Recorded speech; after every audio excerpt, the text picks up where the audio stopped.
tanta informazione culturale, storica. Adesso qua abbiamo Danilo Lazzarini, soprannominato Leo, che è un storico della civiltà veneta antica e dell'epoca romana, e vi farà una mezz'oretta così alcuni elementi di storia per capire appunto questi 4.000 anni di storia che noi altrighiamo e che mi fa essere uno fra i popoli più antichi sicuramente d'Europa.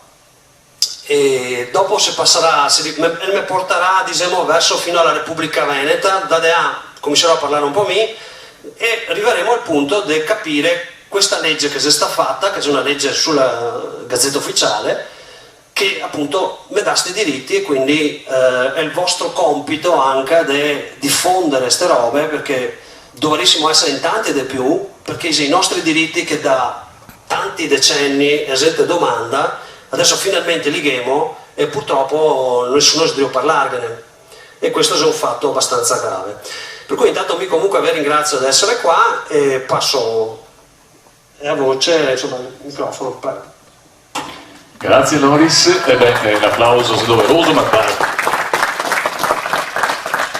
E ora, quando che si parla sempre del popolo veneto, mi trovo estremamente imbarazzante cominciare a parlare, perché tutti quanti noi altri, o altri compresi immagino, e parlo dei noi altri, tutti quanti i veneti, quando che si parla dei veneti si parla della Repubblica Serenissima, quasi che non vi sia un prima.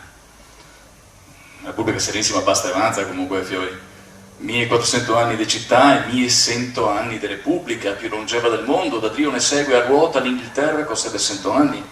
Quindi già questo potrebbe dire, una buona botta di storia, siamo stati in un po' che comunque nell'Italia è limitata a un trafiletto, la più grande repubblica marinare, è entrata a far parte d'Italia è è caduta con il trattato del Capo Formido nel 1797, opera di Napoleone, e bla. Quindi 1400 anni di storia, 1100 anni di repubblica, eliminati con un trafiletto banalissimo. Non si parla del più grande assedio della storia, 26 anni, quando i veneziani che hanno difeso Creta dai turchi. Non si parla di tutto quanto quello che Venezia ha fatto, ne parla di Pier Caponi, quando gli dice suoneremo le vostre campane, quando voi suonerete le vostre trombe, quando che Venezia che aveva mie navi da guerra nel Mediterraneo. E ne parla di sfida di Barletta, no? Quando che Ettore era a Mosca, bravissimo per carità, combatte contro i francesi, quando che la Repubblica Serenissima era signora di 1/4 dell'impero latino d'Oriente. Quindi se anche l'Italia fosse furba, secondo me avrebbe potuto attingere a ben altre idee, a ben altre glorie, a ben altre strutture mito-poetiche, come si parla a dire del mito. Invece no, si riferiva a un piccolo fatto in modo tale che sembra che l'Italia debba nascere su di elementi particolari di povertà, di divisione, roba, in modo da far capire che prima dell'unità d'Italia nulla che fosse di meritevole. E noi sappiamo che non è così. Ma quello che è ancora peggio, se chi Veneti non parte dal 421 lunedì ore 12 del lunedì santo, quando sono andato a Venezia, vi dico perché c'ero presente quando chi ha fatto a Cesare San Giacometto, che è divertente perché ha fatta, no? Che c'era la sala insediamento. Succedeva che nelle case insediate, e non perché si andai di profughi come chi ti racconta, poveracci, no, perché i Veneti diceva che ne poteva vivere da barbari, e quindi voleva dare una città forte a una provincia che si andava indebolendo. E pensa che bello, che c'era il Tino, e tutte quante isole della laguna esistono nominate secondo il porte di Altino. Meraviglioso, no? Che 7 isole, per cui una adesso non che c'è più. E ogni isola, tra Burano, che era quella esposta a nord, se gli dava i nomi. Zendà di nobili uomini, e ha fatto che c'è stato un grande incendio, e gli ha fatto una promessa a Giacomo che gli ha detto, vecchio, se sto incendio, noi ti facciamo una cesetta qua. Se veniva una piova grande, e gli ha detto, oh, te che ascolta, e gli ha fondato Cesare San Giacometto il 421, 25 marzo, lunedì santo, ore 12. Tanto la fondazione di Venezia, che però non segue i Veneti, perché i Veneti hanno una storia ben più importante. E qua bisogna tornare un pochettino in giro, Prima che parlava di cinesi, ma i cinesi sono nati ieri rispetto a altri, forse ecco gli egiziani ne sta un pochettino di io, ma appena e troppo, ne sei anche indoeuropei. Quando che nell'Ottocento si cominciava a studiare un pochettino la storia degli indoeuropei, sapevi che gli indoeuropei, no? No, perché qualcuno una volta mi ha detto indoeuropei che si è sposato con un indiano e un europeo, non è così. Se migrazioni di popoli indoeuropei che avuto una lingua comune a seconda di come chi parla dall'Indo fino a quanto all'Europa, che invece mai europei perché ha una medesima lingua, cioè una medesima struttura linguistica che tra l'altro è identica sotto la linea del sopra la linea del faggio, che vuol dire che tutti quanti i popoli di quel tipo di cultura sono nati a un nord dell'Europa, perché però sono identiche sopra che a linea A e diventa diverse sotto che a linea A, quindi vuol dire che questa è una patria comune di questi popoli indoeuropei. Allora, all'inizio, soprattutto il pan-germanesimo, perché tutti quanti gli archeologi dell'altro secolo, già di tedeschi o di anglosassoni, gli pensava che questa struttura comune dei popoli europei fosse i tedeschi, pan-germanesimo. Dopo che i russi sono nato il pan-slavismo, e ha detto no, evidentemente sei slavi, non parliamo del nazionalismo italiano che ha fatto del tutto per eliminare la cultura veneta, soltanto che qua caduto del muro, tutti quanti studi di polacchi, di cecoslovacchi, ma anche di gente di tedeschi ormai, ha visto che c'era un vulnus, cioè una parte vulnerabile. Non poteva essere germanici, perché i germanici c'era entrare in Europa con dei simboli, con una struttura sociale, anche seppur indoeuropea, leggermente diversa da quella che appariva particolare, e soprattutto i toponimi, cioè tutti quanti i verbi collegati a presenza di una particolare cultura non coincideva con i termini germanici. E ora gli ha detto, ma sarai celti? E soltanto che i celti, nessuno. I celti non mai chiamassero se stessi celti. I celti si chiamava insubri, si chiamava senoni, si chiamava boi. Mica aveva una lingua che non ti conoscemmo, tanto se è vero che probabilmente dice che è una lingua che somigliava al greco-latino, perché non c'è nulla descritto dei celti. Celti è il nome che dà, qui di Marsiglia. Ai celti, che vuol dire semplicemente celto, vuol dire altezzosi, perché c'è da sboroni, come c'è adesso i scozzesi e irlandesi, quindi facciamo proprio così. E si vede che c'è questo substrato identico in tutto quanto all'Europa, che parte dal 1500 a.C., con alcuni riferimenti addirittura al 1700, che si è collegato, uno, ai campi d'urne, che adesso vi dirò così chi c'è, e al toponimo Veneti. Io ho detto, o che sia un popolo che piace chiamarsi Veneti così perché se non come siamo i fighi, o evidentemente il termine Veneto vuol dire qualcosetta, no? Allora immaginiamo se siamo nel 1500 a.C. Succede una roba. Tutte quante le tombe che noi troviamo prima di quell'epoca sono tombe a inumazione, ciò vuol dire che i popoli a quell'epoca, prima dell'avvento di questo popolo fantomatico, seppelliva i corpi. Tutto un tratto dal 1500 a.C., che si chiama da civiltà di Unetice, dove c'è l'inumazione, si passa a civiltà dell'Usazie, dove i corpi non vengono più inumati, ma vengono brusai. Pararia una roba da poco, vero? E invece cambia completamente l'idea che si ha dell'esistenza. Perché pensa cosa che vuol dire affidare un corpo a terra, come che facciamo adesso. Purtroppo siamo decadenti. Vuol dire affidarlo a madre terra. Vuol dire affermare che comunque polvere sei e polvere ritornerai. Vuol dire che ti sei comunque nel ciclo della natura. Tutto un tratto si affaccia in Europa un popolo che invece la pensa in maniera completamente diversa. E dice sì, siamo parte della natura, ma non anche il nostro piede che manca da un'altra parte. Nel bruciare il corpo, che c'è l'idea che ciò che siede a terra vaga a terra, ma ciò che siede al cielo vaga al cielo. Quindi l'idea dell'uomo che non sia semplicemente una scimmia senza peli più o meno, ma sia anche qualcosa di divino. Quel popolo, fatalità, si è collegato tutti quanti al toponimo Veneto.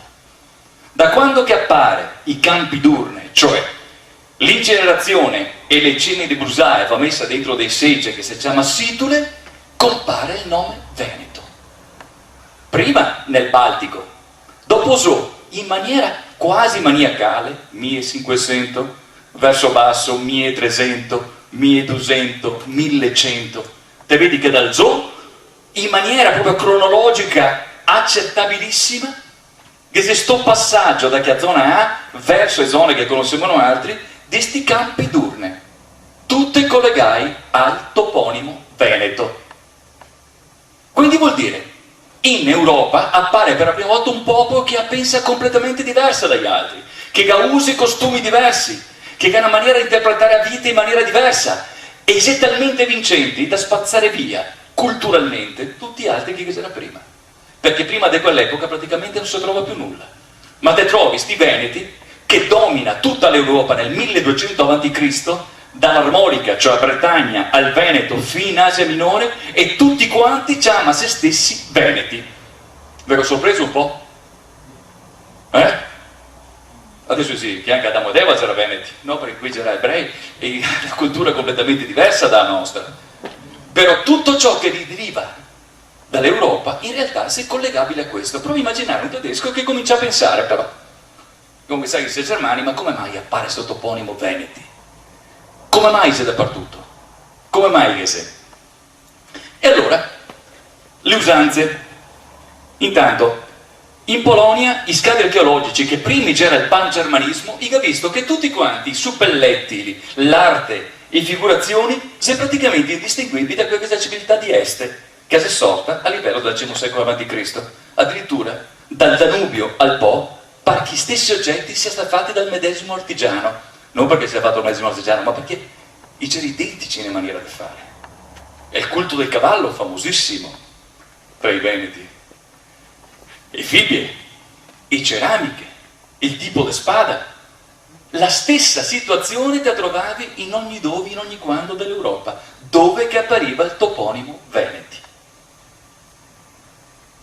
E questo stiamo a parlare del 1500-1200 a.C.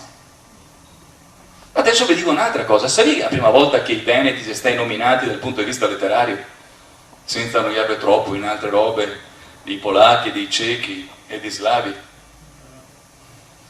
Oh, vi interrogo tutti, Adesso devi dirmi se non la vado via. La prima volta che appare il nome Veneto nella storia, sì, Veneti, devi sapere queste robe, Se non arriva un Renzi e vi dice che sì, peso di mare mani, e guardi che dice che sì. Bravo, bravo.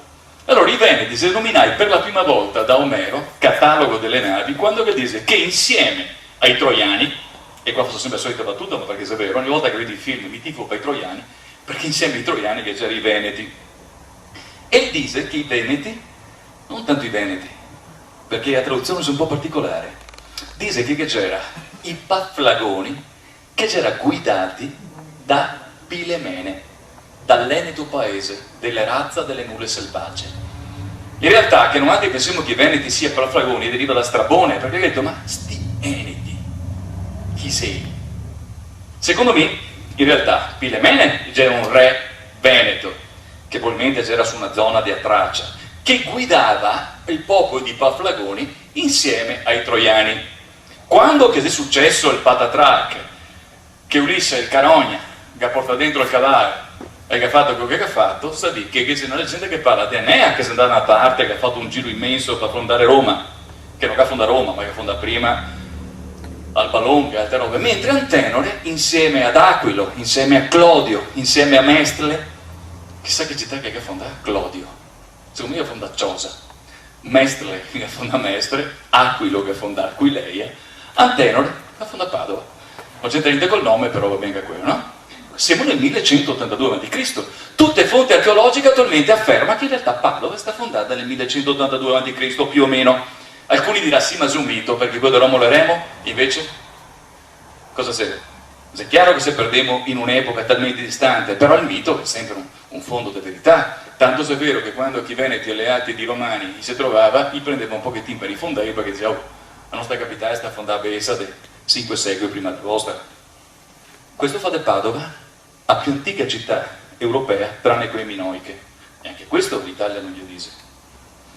Quindi, non abbiamo una coerenza di storia. Poi, i Veneti dell'Adriatico, i Veneti dell'Asia Minore, lungo via dell'Ambra, i Veneti di Avistola, che ancora in epoca storica Giordani definiva i Veneti, ne a Porta dove si è Avistola, che chiamava la Venetonia, scusami, mentre nell'Armorica, a zona del Giuinet, dove che è nata la leggenda dell'Artù, e Ginevra non vuol dire altro che Veneta, Giuinet. a zona dove che Cesare che ha combattuto contro i Veneti nel 56 a.C., definendola la più forte compagine dei Celti. E perché Celti? Perché c'era 600 anni di comunanza, come che non attualmente diciamo latini. Dopo che te hai 600 anni di comunanza con qualcuno, in qualche maniera te che somei, e come che invece i Veneti, da visto, li stai chiamando i slavi, perché che sta una slavizzazione, ma in realtà a coerenza culturale c'è la medesima. Non altri come Veneti dell'Adriatico, ma il grande onore di portare avanti da circa 3500 anni a medesima identità tra cultura e storia. Quindi, come che avevi visto? Una roba immensa da questo punto di vista, che ogni volta che si va a studiare appare sempre qualcosetta di nuovo, una coerenza sempre ulteriore. Cosa è successo dopo? Dovevi considerare che siamo di parlare este che ha avuto il suo più grande sviluppo verso il suo VI secolo. Hallstatt, che figlia di Adolf era considerata una civiltà celtica, in realtà ha tutta quanta una struttura che somiglia a sé, influenzata moltissima da Destina. Si devo seguirmi un poco, ma io dico parlare di Hallstatt, ma sapete che sia Hallstatt? Bravo, promosso. Hallstatt è una cultura un po' particolare del ferro, prima che sta a est, dopo che sta Hallstatt, tutti quanti che svagare gli ammennicoli con questa cultura celtica, in realtà però qui che appare fibie nobili esattamente collegati a est, mentre i Celti si tratta di cappelloni, baffi lunghi, in tutta quanta cultura di Hallstatt trovi esattamente le stesse roba che ti trovi a est, gente con i cappelloni quei grandi, classico del nobilumo veneto, e donne con il scialle e con cintura particolare, e fibule nella stessa maniera che aveva a est. Quindi attualmente pensa che la cultura statiana non sia altro che un'influenzata cultura autoctona, che però influenza moltissimo da est. Succede che abbiamo la prima scrittura che appare, alcuni dicono che se ne abbiamo vicariata dai Fenici attraverso i Greci, anche qua che si roba un pochettino particolari, siamo uno di popoli che usa una scrittura tra le più antiche che c'era. I dise che deriva dagli Etruschi comincia a venire fuori di dati che anche questo par che sia ancora più antica di quello, però senza voler stare qua a guardare di che sesso che si angi, i Veneti scrivevano nel VI secolo avanti Cristo, e a est che c'era una scuola di scrittura dove si insegnava al mondo a scrivere. Quando che i Romani, non altri nel II secolo dopo Cristo, perché i Romani con i contatti con i Veneti sempre stai amici, ni nega mai invaso, mai, non altri nel II secolo dopo Cristo, quando che in Bretagna si parlava ancora latino, cioè si parlava già latino, qua nel Veneto si continuava a parlare venetico. Attualmente che trova in Pannonia, che è l'Ungheria, una scritta in venetico databile nel II secolo d.C., dove che anche in Ungheria, nelle zone di cultura veneta, dopo Agurina, Valle del Gail, in Austria, in Carinzia, anche là, nel II secolo, scriveva e parlava ancora in venetico. E basta come approfondire la storia. Arriva i Romani. I Romani, non altri amici, perché avevamo un nemico ancora più grande, i Celti. I Celti erano nati nel sempre stai qua. I che ha fatto del tutto per invaderne. I si andai a Atene, i si andai a Cobrenno a Roma, e appena che si andai a Cobrenno a Roma non andai a mandare 20.000 cavalieri ne a Gaglia poi, cacciò l'Emilia, per dare mai ai Romani. I si arrivai fino al lago da Garda, che a quel tempo si chiamava Venacus, lago Veneto. Gli stai buoni mai arrivare prima. I cenomani si fermano e si sta inglobati nella federazione venetica. Abbiamo da Namà, arriva Annibale, 10.000 Pitergini more a canne, chi aveva i Frombue, chi scriveva anche a Varamengo, Annibale, chi ha fatto sui, ma sapevo, chi aveva sui Missilia, che c'era i proiettili dei Frombue, con scritto e maledizione che si tirava a chi di dovere.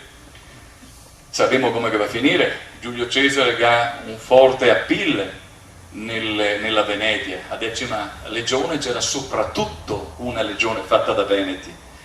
Varo a Teutoburgo che aveva soprattutto dei Veneti nelle legioni del Norico. Succede che Roma cade, comincia a cadere. Venezia dove sta? Perché Venezia che porta avanti sempre la propria maniera d'essere. Veneti. morigerati, io diceva, i veneti che hanno i costumi molto molto duretti, parlava anche delle donne che avevano i costumi estremamente lineari. E il più grande e ultimo senatore di Roma, infatti, dice che se Trasea, un grande padovano, che ha rifiutato di andare a Roma per festeggiare Nerone, e sta costretto a suicidarsi perché si sta a festeggiare i Cestonaglia, che c'era le feste in onore di Antenore. Cade l'impero, arriva gli Unni, creiamo una città che con sua forza dura 1400 anni e 1100 anni di Repubblica, per mantenere viva, come che diceva gli stessi veneziani, l'idea di se stessi, in modo tale che mai nessuno potesse pensare di essere padroni a casa nostra.